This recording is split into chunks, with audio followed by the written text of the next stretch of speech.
तो हेलो साथियों, नमस्कार। मेरा नाम इश्तियाक। आज आपके सामने फिर एक नए टॉपिक के साथ आया हूँ। इस टॉपिक में बात करेंगे गुलाबी अग्निरोधक क्या है। आप देखते होंगे कि हेलीकॉप्टर से किस प्रकार से उस पे एक गुलाबी कलर का पाउडर को ऊपर से पानी के जैसा छिटाया जाता है।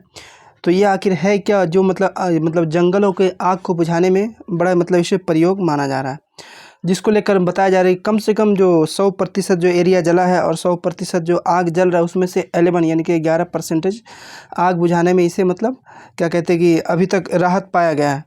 अब ये आखिर है क्या, इसको हम लोग समझेंगे इस वीडियो के माध्यम से। आखिर ये होता क्या है, गुलाबी अग्निरोधक क्या है, ठीक है, जिसका उपयोग लॉस एंजलिस के जंगलों में आग को रोकने के लिए किया जा रहा है। यह पर्यावरण को कैसे नुकसान पहुंचाता है। देखिए, एक सिक्के के कहते हैं ना, दो पहलू होते हैं। तो बात वही है कि किस प्रकार से अगर ये आग बुझाने में कारगर साबित हो रहा है, अगर इसमें लाभ है आग बुझाने का, तो फिर इसमें नुकसान भी है। तो नुकसान क्या है इस चीज़ को भी समझेंगे, और लाभ क्या है इस चीज़ को भी समझेंगे। तो पहले तो समझ लेते हैं कि लॉस एंजलिस में जल के जो इतना बड़ा खाक हो चुका है और होने के बावजूद कितना सारा नुकसान हुआ है। अब आप इस देखिए, ये पाउडर को किस प्रकार से आप देख रहे होंगे। देखिए, ये पाउडर जो गुलाबी कलर का पाउडर है, इसे छिटाया जा रहा है ऊपर से, है ना।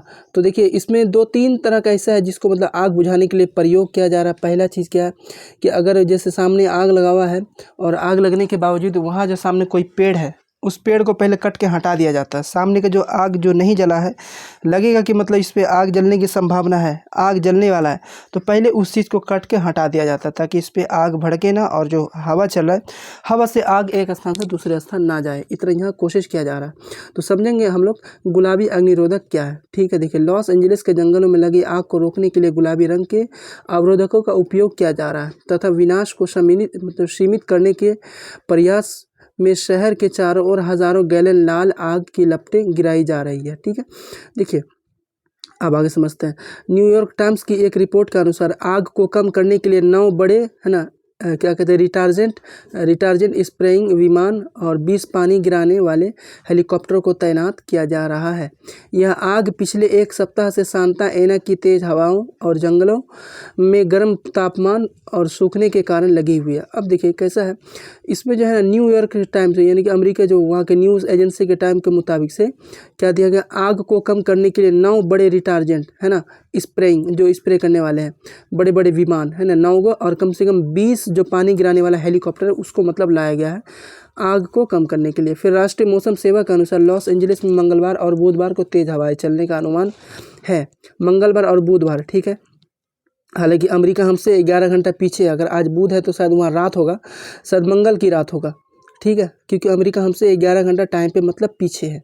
साथ ही कम आर्द्रता के कारण आग लगने की गंभीर स्थिति पैदा हो सकती है। बुधवार को रेड फ्लैग चेतावनी जारी की गई है। हमने बताया था सुबह में, है ना, रेड फ्लैग यानी लाल झंडा ऐसे कुछ वहाँ चेतावनी जारी की गई है कि लाल झंडा का मतलब होता है कि यहाँ वह वार्निंग है, यहाँ पे भी आग लग सकता है, प्लीज़ यहाँ खाली कर दें, ठीक है।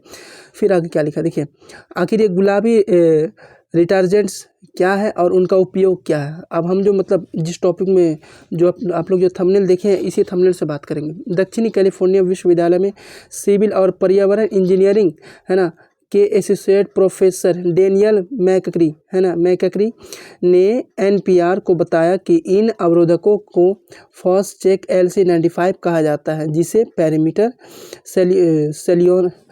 सॉल्यूशंस, है ना, नामक कंपनी द्वारा बेचा जाता है, ठीक है। ये गुलाबी रिटार्जेंट्स के बारे से आप सुन लीजिए क्या है। 1950 इसका उपयोग कब हुआ था, इसको भी थोड़ा समझ लेते हैं। 1950 के दशक से ही एयर टैंकर और रासायनिक अग्निरोधकों का इस्तेमाल किया जाता रहा है। 1950 में, ये पहली बार नहीं है, 1950 में इससे पहले हुआ है। अमेरिकी वन सेवा, है ना, इनका इस्तेमाल ईंधन को ठंडा करके और कोटिंग करके फैलने की दर को धीमा करने, ऑक्सीजन की, है ना, आग को कम करने और ईंधन को, है ना, के दहन की दर को धीमा करने के लिए करती है, क्योंकि मंदक के कार्बनिक लवण उसके बाद फिर ईंधन के जलने के तरीके में बदल देते हैं। ये छिड़काने से कैसा है कि इसके अंदर जो क्या कहते हैं कि जो आग जलने का जो है ना, हालांकि इसको छिड़काने से ईंधन को ठंडा किया जाता है ना। उसके बाद फिर ये जो जलने का जो प्रक्रिया ये थोड़ा सा बदल देते हैं, हो सकता है धीमा कर देते हैं। फिर आगे समझते हैं। अग्निरोधी कई तरह के होते हैं, लेकिन फॉस चेक संयुक्त राज्य अमेरिका में सबसे आम है। हालांकि यहाँ देखिएगा, खास करके पहले तो मतलब आग बुझाने का सबसे बड़ा ये सुझाव नज़र आता है पानी से।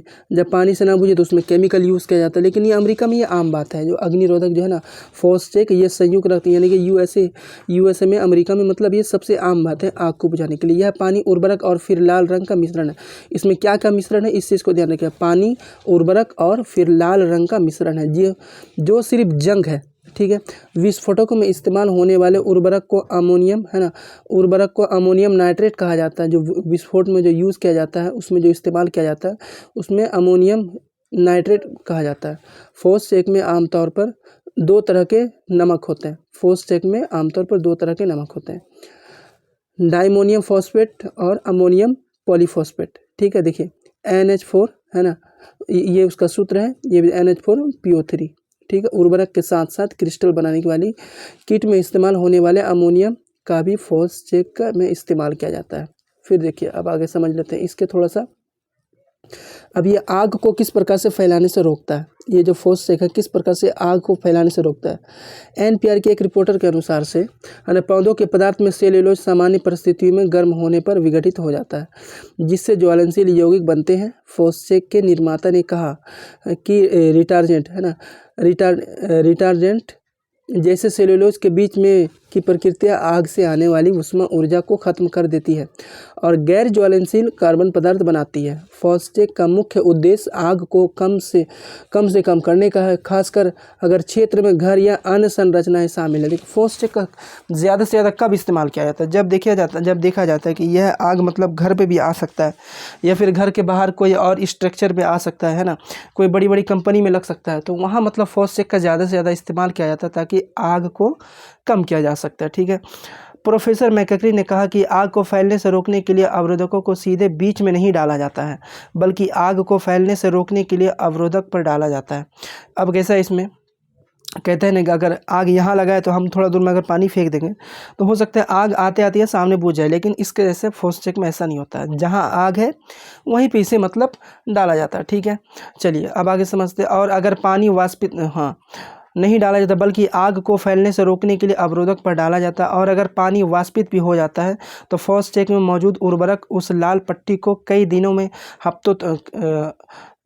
दिनों या हफ्तों तक बनाए रखता है, मैकक्री ने NPR को बताया। देखिए इसमें कैसा है, पानी को अगर फेंका जाए, जैसे आग में अगर पानी को फेंका जाए तो पहले वो क्या करेगा, धुआं उठेगा और उसको मतलब वाष्पित यानी कि सुखा देगा। लेकिन ये फॉस्चेक को फेंकने से वहाँ पे क्या होता है कि कई दिन, हफ्तों दिन तक बताया जाता है कि उसको मतलब जगह को नमी यानी कि थोड़ा सा क्या कहते हैं, लिक्विड क्वालिटी, थोड़ा सा भीजा कलर का बना के रखता है वो कौन, फॉस्चेक। ये तो मतलब मैकक्री ने अपने अनुसार से ये कहा है, ये फॉस्चेक का इतना सारा खासियत है, ठीक है। अब आगे समझते हैं। अब हमने क्या बोला था, अगर कोई एक सिक्के के मतलब प्रत्येक एक सिक्के के दो पहलू होते हैं। कोई अगर कहते हैं कि अगर ये कहते हैं कि अगर किसी के अंदर लाभ है तो वह हानि भी होगा, तो इससे हम थोड़ा हानि समझ, इससे पर्यावरण को कितनी क्षति है। राष्ट्रीय वन सेवा के जलमार्गों और, है ना, लुप्त प्राय प्रजातियों के आवास जैसे संवेदनशील क्षेत्रों में हवाई अवरोधकों पर प्रतिबंध लगा दिया है। यह प्रतिबंध मानव जीवन या सार्वजनिक सुरक्षा को खतरा होने पर छोड़कर प्रभावी, है ना, देखिए होने छोड़कर प्रभावी, क्या कहते हैं कि प्रभावी है। प्रतिबंधित क्षेत्रों में अवरोधकों के उपयोग की रिपोर्ट संभावित उपचार के लिए की जानी चाहिए। लॉस एंजलिस टाइम की एक रिपोर्ट के अनुसार से, लॉस एंजलिस जो बता रहा है जहां आग लगा, उसके अनुसार से यूनिवर्सिटी ऑफ साउथर्न कैलिफोर्निया के शोधकर्ता द्वारा 2004 में किए गए एक अध्ययन में पाया गया है कि फॉस्चेक जहरीली धातुओं से भरा हुआ है, और अनुमान है कि 2009 से अब तक मंदक के उपयोग में इस रसायनों का 8,50,000 पाउंड पर्यावरण में छोड़े गए हैं। इन जहरीली धातुओं में क्रोमियम और कैडमियम शामिल है, जो मनुष्यों में कैंसर और किडनी और लीवर जैसी बीमारियों को, है ना, कारण बन सकता है। ये फॉस्चेक का देखिए कैसे कैंसर और किडनी, देखें कैंसर और किडनी और लीवर की बीमारियों जैसे कारण यह बन सकता है। कौन, ये फॉस्चेक, ठीक है, जिसके अंदर क्या पाया गया है, क्रोमियम और कैडमियम, ठीक है। देखिए अब आगे समझते हैं। हालांकि फॉस्चेक में कैलिफोर्निया के प्रस्ताव 65 की सूची में शामिल कोई भी ऐसा पदार्थ शामिल नहीं है जो, है ना, कार्सिनोजेन है, अर्थात इसको निर्माता के अनुसार कैंसर और अन्य नुकसान पहुंचाता है। ये कौन पहुंचाता है, ये फॉस्चेक, ठीक है। चलिए अब थोड़ा सा अब आगे समझ लेते हैं, ठीक है। देखिए देखिए न्यूयॉर्क टाइम के ने बताया कि 2009 से 2021 के बीच अमेरिका में संघीय राज और निजी भूमि पर 440 मिलियन गैलन से अधिक रिटार्डेंट का उपयोग किया गया। इस आंकड़े का उपयोग करते हुए है ना यूएससी अध्ययन ने अनुमान लगाया कि 2009 से 2021 के बीच आग बुझाने के दौरान 400 टन से अधिक भारी धातुएं पर्यावरण में छोड़ी गई है। मतलब 2019 से लेकर 2021 के बीच में लगभग 400 टन से अधिक ये धातुएं पर्यावरण में मतलब छोड़े गए। कौन? फॉस्चेक, जो जिसको लेकर मतलब कैंसर जैसी बीमारी हो गई, लीवर जैसी बीमारी हो गई और भी बहुत सारी बीमारी जो मतलब इसके अंदर से फैलने की इच्छा मतलब जताई जा रही है। तो ये तो आग बुझाने में कारगर साबित होगा, लेकिन इसके बाद फिर लोगों को मतलब बहुत कुछ झेलना पड़ेगा। ये मतलब जो इसके ऊपर जो ये बुझाया जा रहा है, लेकिन पहले आग को काबू तो पा लिया जाए। आग से कम 24 लोगों की तो मौत हो ही गई है ना। और भी देखिए 40,000 एकड़ से ज़्यादा ज़मीन नष्ट हो गया है। बहुत सारे ऐसा जो मतलब देखिए बहुत सारी ऐसी बातें हैं। तो आज हमने बात किया फॉस्चेक के बारे से, जिसको लेकर आपने मतलब देखे भी होंगे किस प्रकार से वहाँ पे जैसे पानी को मतलब यहाँ किया गया था। बिल्कुल वैसे ही देखा जाएगा कि अब आगे क्या होता है, ये फॉस्चेक कामगार साबित होता है या नहीं साबित होता है, समझेंगे। अब आगे देखते हैं क्या होता नहीं होता। हालांकि 20 जनवरी की फिर डोनाल्ड ट्रंप आने वाले हैं। इसके बाद ये क्या क्या क्या होता नहीं होता, इसके भरपाई कौन करेंगे, जो बाइडेन करेंगे या डोनाल्ड ट्रंप करेंगे, ये आने वाले टाइम पे बताएगा। तो साथियों बस आज के लिए हम लोग इतना ही समझते हैं। अगर हमारी वीडियो अच्छी लगी है तो लाइक एंड सब्सक्राइब जरूर करें। जय हिंद, जय भारत।